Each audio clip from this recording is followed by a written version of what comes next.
더 이상 일본에서 사는 건 힘들어 보여요. 일본 열도가 뒤집혔습니다.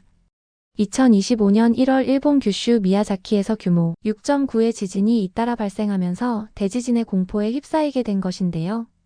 이에 두려움을 못 이긴 한 일본 가족이 한국으로 이주를 준비하고 있습니다. 이들은 왜 한국으로 이주를 하려는 것인지, 어떤 비밀이 숨겨져 있을지 이야기 지금 바로 시작해 보겠습니다. 제 이름은 사쿠라이 유이입니다. 저는 24살이고 일본 도쿄의 취업준비생이에요. 작년에 대학을 졸업한 후 취업을 위한 시험을 준비하고 있어요. 어렸을 때부터 저는 한국 드라마와 K-팝 음악을 좋아했어요. 가사의 모든 단어를 이해하지 못했지만 노래를 따라 부르며 제 방 안에서 춤을 추곤 했지요. 오랜 시간 한국 드라마를 섭렵한 결과 아주 간단한 한국어는 알아들을 수 있었어요. 하지만 나이가 들면서 상황이 바뀌었어요. 뉴스에서는 한국인들이 일본인들을 싫어한다는 이야기가 많이 나왔어요. 한국의 반일 혐일이라는 정서가 꽤 오랜 시간 이어지고 있다고 했어요. 친구들은 한국인들은 우리를 싫어해. 길거리에서 일본 제품을 불태운다더라. 또는 한국 여기저기서 반일 시위를 한대. 라고 말하곤 했어요. 이런 상황이 계속되자 저도 믿기 시작할 수밖에 없었어요. 그것들은 무거운 돌처럼 제 마음 깊숙이 자리 잡았어요. 누군가 한국을 언급할 때마다 제 뱃속이 조여들었어요. 실제로 한국인을 만나본 적이 없었음에도 그들은 아마 모두 우리를 싫어할 거야 라고 혼자 생각했어요. 그리고 2025년 1월 제 인생의 모든 것이 뒤집혔어요. 제가 집에서 준비하고 있는 시험에 대한 공부를 하고 있을 때였어요. 휴대폰에서 긴급 경보가 울렸어요. 규슈, 일본 남부 지역의 미야자키에서 진도 6.9의 강력한 지진이 발생했다는 내용이었어요. 규모가 큰 만큼 큰 피해가 예상된다고 했어요. 같은 주에 일본 기상청은 또 다른 무서운 발표를 했어요. 일본 근처 해저 해구인 난카이 트로프에서 더 큰 지진이 곧 발생할 확률이 70에서 80%라고요. 이 뉴스는 나라 전체를 두려움에 빠뜨렸어요. 저의 본가가 미야자키현에 있었기에 저는 더 걱정이 되었지요. 제 부모님과 동생 나오는 이미 근처 도시로 피신했어요. 영상통화를 했을 때 저는 그들 얼굴에 걱정이 가득한 것을 볼 수 있었어요. 엄마는 잔뜩 긴장한 표정이었고 아빠는 계속해서 휴대폰으로 지진 뉴스를 확인했어요. 평소에 항상 밝은 나우조차도 조용했어요. 아마 별일 아닐 거야. 저는 용감하게 들리려고 노력하며 말했어요. 우리는 전에도 이런 지진 경보를 받은 적이 있잖아. 기억나? 그때도 아무 일도 일어나지 않았어. 그로부터 일주일 후 저녁 제 전화기가 울렸어요. 아빠였어요. 유이야, 아빠는 심각한 목소리로 말씀하셨어요. 내가 회사의 한국지사로 발령받았어. 제 심장이 한 박자 뛰었어요. 한국? 일본을 그렇게도 싫어한다던 그 나라. 이것이 우리 가족 모두가 그곳으로 이사할 좋은 기회가 될 수 있을 것 같아 아빠는 계속 말씀하셨어요. 지진 때문에 항상 걱정하고 두려움에 떨었잖아. 이번 기회에 다 같이 이사하면 어떨까 해. 엄마의 목소리가 전화에 들렸어요. 한국은 가까이 있고 내 이모도 거기 있잖아. 그리고 너 한국 좋아하잖아. 드라마를 그렇게 보더니. 엄마가 항상 지진 공포증에 시달리며 지내는 거 알지? 우리 가족에게는 좋은 선택인 것 같아. 엄마의 여동생인 나오미 이모는 한국 남자와 결혼하여 한국에 거주하고 있었어요. 제가 한국 드라마와 K-팝을 좋아하게 된 데에는 나오미 이모의 영향도 있었지요. 하지만 저는 쉽게 대답을 할 수 없었어요. 반일 정서가 심하다던데 우리가 가도 괜찮을까요? 제가 그곳에서 안전할까요? 사람들이 우리 가족에게 무례하게 하면 어쩌지요? 그날 밤 저는 잠을 이룰 수 없었어요. 저는 일어나서 혼자 도쿄의 조용한 거리를 걸었어요. 네온 불빛들이 오후 비로 생긴 웅덩이에 반짝였어요. 저는 우리 가족이 매년 제 생일을 축하하던 카페를 지나갔어요. 제가 첫 키스를 했던 공원 벤치를 보았어요. 대학 친구들과 밤늦게까지 공부하던 라멘 가게도요. 이 모든 것을 두고 떠나야 한다고? 저는 눈물로 흐릿해진 시야로 속삭였어요. 하지만 지진의 위협은 실제했고 제 가족은 결정했어요. 2주 후 우리는 대한민국 인천행 비행기에 탑승할 예정이었어요. 저는 밤하늘에 오렌지색으로 빛나는 도쿄타워를 올려다보며 빈 거리 한가운데 서 있었어요. 제가 다시 이것을 볼 수 있을까요? 무거운 마음으로 저는 돌아서서 제 아파트로 걸어갔어요. 제 인생을 정리하고 제가 저를 미워할 거라고 생각했던 나라에서 살아가는 가장 큰 두려움에 직면할 시간이었어요. 저는 우리 비행기가 인천공항에 착륙할 때 제 여권을 꼭 쥐고 있었어요. 준비됐니? 아빠가 제 어깨를 부드럽게 꼭 잡으며 물으셨어요. 저는 고개를 끄덕였어요. 제 목소리를 믿지 못했어요. 제가 어떻게 아빠에게 제가 겁에 질렸다고 말할 수 있었을까요? 한국인들이 일본인들을 싫어한다는 모든 이야기가 무서운 영화처럼 제 머릿속에서 재생되고 있었어요. 우리는 공항의 긴 복도를 걸어 입국 심사대에 도착했어요.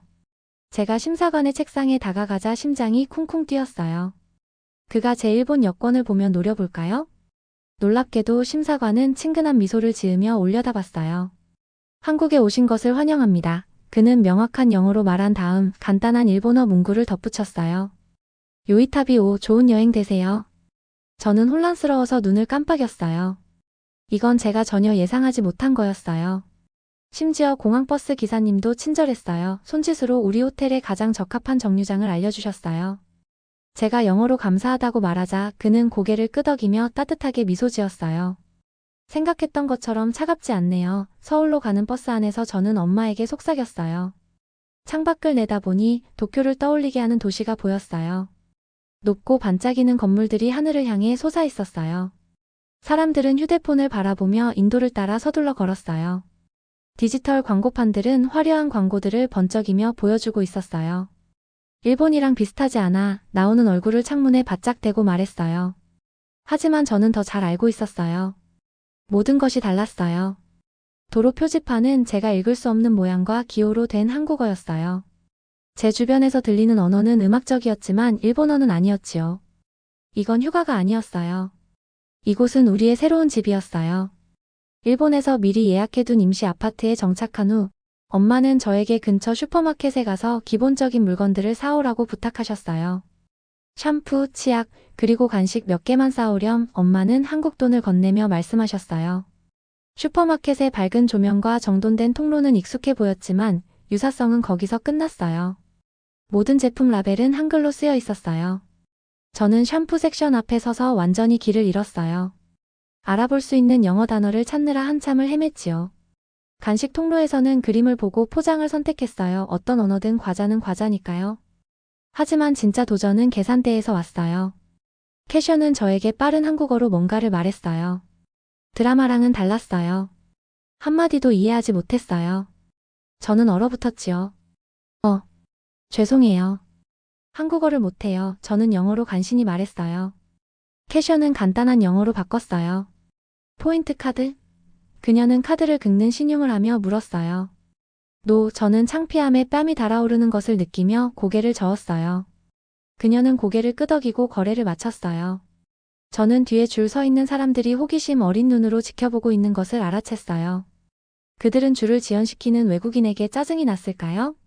그들은 샴푸조차 제대로 살 수 없는 일본 소녀에 대해 수군거리고 있었을까요? 우리 아파트로 돌아가는 길에 저는 눈물이 고이는 것을 느꼈어요. 한국어를 제대로 배워야 해 저는 깨달았어요. 이건 단지 친구를 사귀거나 어울리는 것에 관한 것이 아니야. 이건 생존이야. 그날 저녁 우리는 저녁 식사를 위해 우리 아파트 근처의 작은 식당에 가보기로 했어요. 내부에서 나오는 맛있는 냄새에 제 배가 꼬르륵 소리를 냈지만 메뉴를 봤을 때 우리는 모두 할 말을 잃었죠. 모두 한국어로 되어 있고 사진도 없었어요. 어떻게 하지? 엄마가 속삭이셨어요. 아빠도 오기 전에 한국어 공부를 하긴 했지만 용기가 안 나시는지 주저하고 계셨어요. 모든 용기를 모아 저는 젊은 서버에게 다가갔어요. 실례합니다. 저는 조심스러운 일본어로 말했어요. 일본어 메뉴가 있나요? 저는 그가 짜증을 내거나 눈을 굴리기를 기다리며 숨을 참았어요. 완전히 놀랍게도 그는 완벽한 일본어로 대답했어요. 일본에서 오셨군요. 죄송합니다만 일본어 메뉴는 없고 영어 메뉴는 있습니다.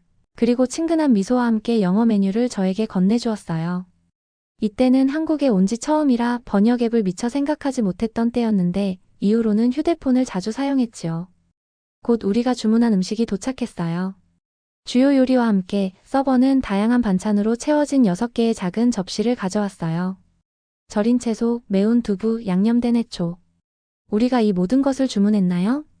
저는 아빠에게 물었어요. 옆 테이블의 한국 여성이 우연히 듣고 서툰 일본어로 설명했어요. 반찬, 사이드, 디쉬. 무료. 한국 스타일. 이 모든 반찬을 무료로 주는 거예요? 저는 놀라서 가족들에게 속삭였어요. 그날 밤 낯선 침대에 누워 저는 천장을 바라보며 그날에 대해 생각했어요. 사람들은 저에게 친절했어요. 제가 어려움을 겪고 있는 것을 보고 도우려고 노력했어요. 아무도 제가 일본인이라고 화난 표정을 짓거나 무례하지 않았어요. 아마도 잠이 저를 덮치기 시작할 때 저는 생각했어요. 내가 들었던 이야기들이 모두 사실은 아닌가 봐.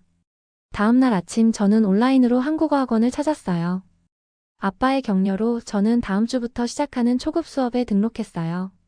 등록 양식을 작성하면서 저는 중요한 것을 깨달았어요.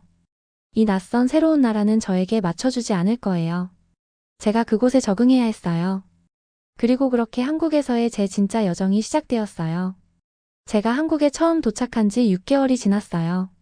얼마나 많은 것이 바뀌었는지 거의 믿을 수 없어요. 한때 샴푸조차 살 수 없었던 그 소녀가 이제는 망설임 없이 한국어로 영수증 필요 없어요. 감사합니다 라고 말할 수 있어요. 저는 카페에서 아메리카노 한 잔 주세요 라고 주문할 수 있고 포인트 카드에 포인트도 모을 수 있어요. 제 한국어 수업은 많은 도움이 되었어요. 일주일에 3번 저는 미국, 중국, 태국 및 다른 많은 나라에서 온 사람들과 함께 교실에 앉아요. 우리 선생님이신 김 선생님은 인내심이 많고 친절하셔서 우리가 실수할 때도 항상 미소로 대해주세요. 유희 씨 발음이 많이 좋아졌네요. 지난주에 그녀가 저에게 말씀하셨어요. 씨라는 부분은 영어로 미스라고 말하는 것과 같아요. 저는 너무 자랑스러워서 하루 종일 미소를 멈출 수 없었어요. 친구들도 사귀었어요. 제 짝인 메이리는 중국에서 왔고 저보다 한국어를 훨씬 잘해서 저에게 교과서에 없는 한국어 속어들을 가르쳐 주기도 해요. 그리고 캐나다에서 온 데이비드도 있는데 그는 저만큼 한국어를 어려워해서 제 자신의 실수에 대해 더 편안하게 느끼게 해줘요.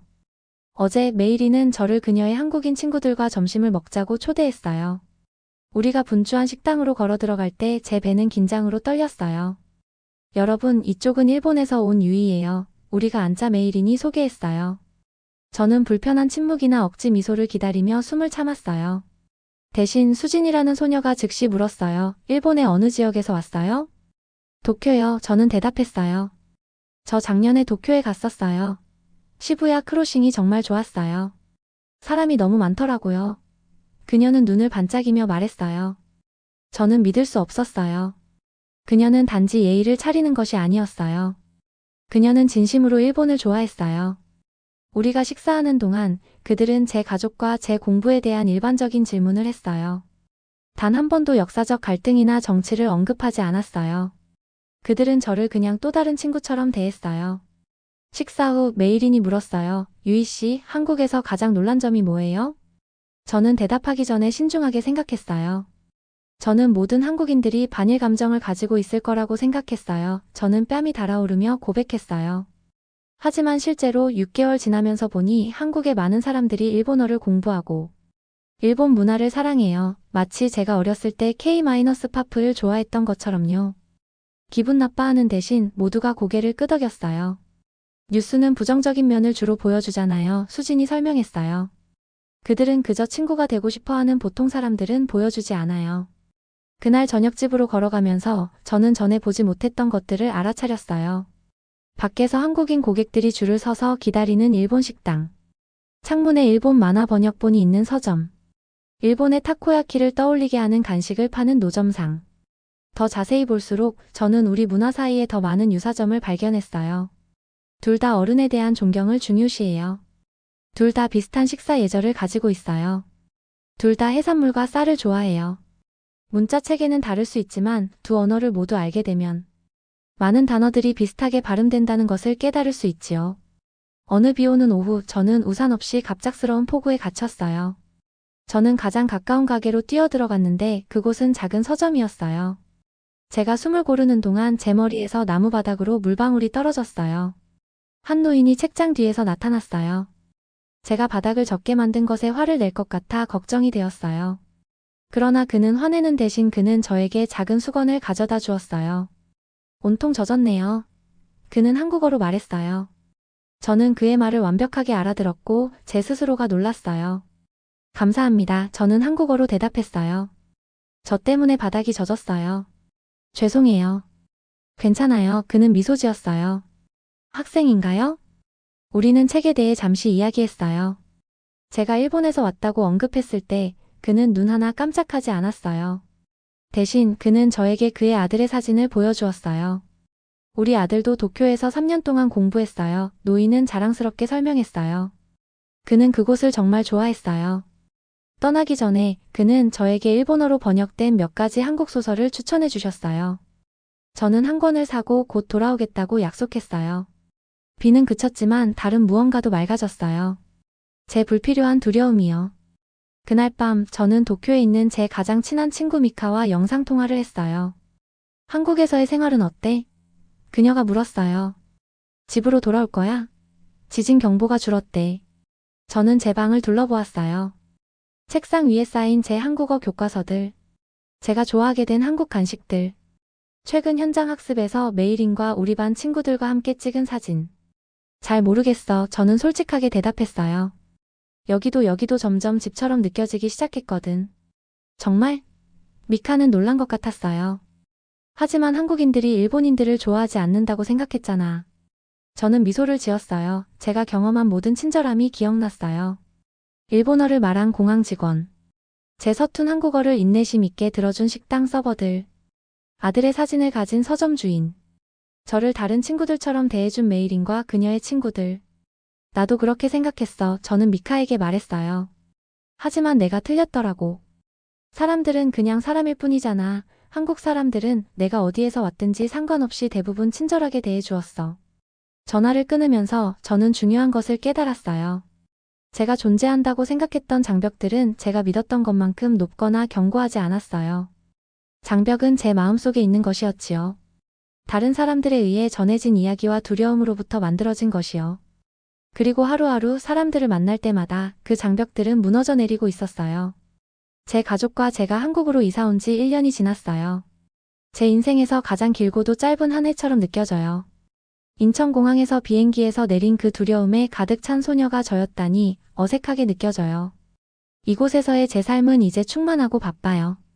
저는 일본 관광객들이 많이 방문하는 카페에서 아르바이트를 시작했어요. 제 사장님인 이 여사님은 제가 일본인이기 때문에 특별히 저를 고용하셨어요. 너는 문화 사이의 달이야. 그녀는 따뜻한 미소와 함께 저에게 말씀하셨어요. 제 가족도 정착했어요.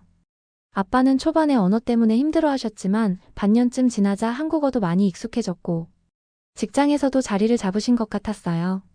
엄마는 요리 클래스를 다니기 시작하시더니 한국 음식을 만드는 방법을 금방 배우셨고 때로는 엄마가 강사가 되어 일본 음식, 특히 한국인들이 좋아하는 초밥이나 미소수프, 고기조림 등을 만드는 법을 강의하기도 하셨어요. 그리고 나오는 우리 가족 중 한국어를 가장 능숙하게 해요. 가끔 저는 그에게 숙제를 도와달라고 부탁하는데 나오는 이것으로 저를 놀리며 즐거워하지요. 오늘은 특별한 날이에요. 제 한국어 수업에서 문화축제를 개최하여 각 학생들은 자신의 고국 음식을 준비해서 나눠 먹어요. 저는 엄마의 레시피를 사용해서 오니기리, 참치와 절인 매실로 채운 일본식 주먹밥을 만들고 있어요. 제가 주먹밥을 조심스럽게 용기에 담는 동안 제 전화기가 울려요. 도쿄에서 미카예요. 기념일 축하해. 그녀가 말해요. 기념일? 제가 어리둥절하며 되물었어요. 내가 한국으로 이사한 지 정확히 1년이잖아, 오늘. 잊었어? 저는 그녀가 맞다는 걸 깨닫고 웃어요. 나도 잊었는데 너는 진짜 내 베스트 프렌드구나. 고마워. 그래서 언제 돌아올 거야? 미카가 물어요. 지진이 나지 않은 지 벌써 몇 개월째야. 사람들도 다 안정되었고. 저는 전화를 하면서 창문으로 걸어가요. 밖에는 벚꽃나무들이 제 동네 거리를 따라 늘어서 있고 그들의 분홍 꽃잎이 봄바람에 춤을 춰요. 길 아래로는 친절한 노인 서점 주인이 그의 가게 앞을 쓸고 있어요. 길 건너편에는 슈퍼를 운영하는 가족이 신선한 과일을 내놓고 있어요. 한때 저에게 너무 낯설었던 이 풍경이 이제는 친숙하고 위안이 돼요. 잘 모르겠어. 저는 미카에게 솔직하게 말해요. 우리는 이제 이곳에서 나름의 삶을 만든 것 같아. 일본이 그립지 않아? 그녀는 시무룩해져서 물어요. 물론 그렇지. 저는 말해요. 시부야 크로신과 우리가 좋아하던 라멘집이 그리워. 신칸센을 타고 맑은 날에 후지산을 보는 것도. 하지만 뭐? 하지만 이제 여기가 나의 두 번째 집이 된 것 같아. 미카와 작별 인사를 한 후 저는 축제 준비를 마쳤어요. 제가 도착했을 때 커뮤니티 센터는 이미 사람들로 가득 차 있어요. 다양한 나라의 테이블에는 화려한 음식들이 전시되어 있어요. 매운 태국 국수, 미국 브라우니, 중국 만두, 그리고 더 많은 것들이요. 메이린이 달려와서 저를 반갑게 맞이하고 제가 오니기리를 그녀의 떡볶이 접시 옆에 놓을 수 있도록 도와줘요. 떡볶이는 길다란 떡에 매콤한 양념으로 버무린 것으로 제가 좋아하는 간식 종류 중 하나예요. 선생님이 작은 종을 울려요. 우리가 식사를 시작하기 전에 저는 우리 학생들이 한국어를 배우면서 느낀 경험에 대해 몇 마디 나눠볼게요. 유희 씨 시작해 주시겠어요? 제가 처음 한국에 왔을 때 저는 약간 떨리는 목소리로 시작해요. 저는 두려웠어요. 저는 한국에 대한 많은 부정적인 것들을 들었고 모든 한국인들이 제가 일본인이라는 이유로 저를 싫어할 거라고 생각했거든요. 이제 방은 조용해요. 모두가 듣고 있어요. 하지만 이제 저는 대부분의 사람들이 오래된 갈등에 신경 쓰지 않는다는 것을 알았어요. 그들은 당신이 어떤 사람인지에 관심을 가져요. 저는 자신감을 얻으며 계속해요. 뉴스는 우리에게 자극적이고 부정적인 부분만 보여줘요. 하지만 당신이 실제로 어딘가에 살게 되면 당신은 전체 그림을 보게 될 거예요. 낯선 이들의 친절함, 일상생활의 아름다움, 그리고 가족과 같은 친구들이요. 저는 메이린이 미소 짓는 것을 보고 제 반 친구들 중 일부가 고개를 끄덕이는 것을 봐요. 저는 지진 경보 때문에 한국에 왔어요. 그리고 일시적일 거라고 생각했어요. 집으로 돌아가기 안전할 때까지 숨을 장소라고요. 하지만 대신 저는 또 다른 집을 찾았어요. 제가 성장하고 배우고 제 자신이 될 수 있는 곳이요.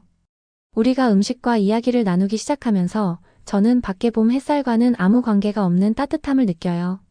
나중에 별이 가득한 하늘 아래 집으로 걸어가면서 저는 제가 얼마나 멀리 왔는지 생각해요. 지진은 저를 일본에서 밀어냈을지 모르지만 그것은 또한 저를 예상치 못한 무언가를 향해 밀어붙였어요. 제가 편안한 구역에 머물렀다면 결코 배우지 못했을 자신에 대해 더 많이 가르쳐준 여정이요. 설령 제 가족이 결국 일본으로 돌아간다 해도 저는 제가 결코 같은 사람이 아닐 거라는 것을 알아요. 제가 여기서 배운 교훈들을 잊지 않을 거예요. 용기에 대해, 우정에 대해, 고정관념을 넘어 사람들을 있는 그대로 보는 것에 대해서요. 그리고 그것은 제 생각에 대양을 건널 가치가 있는 거라고 생각해요. 영상 재미있게 보셨나요? 마음에 드셨다면 구독과 좋아요 부탁드리겠습니다. 감사합니다.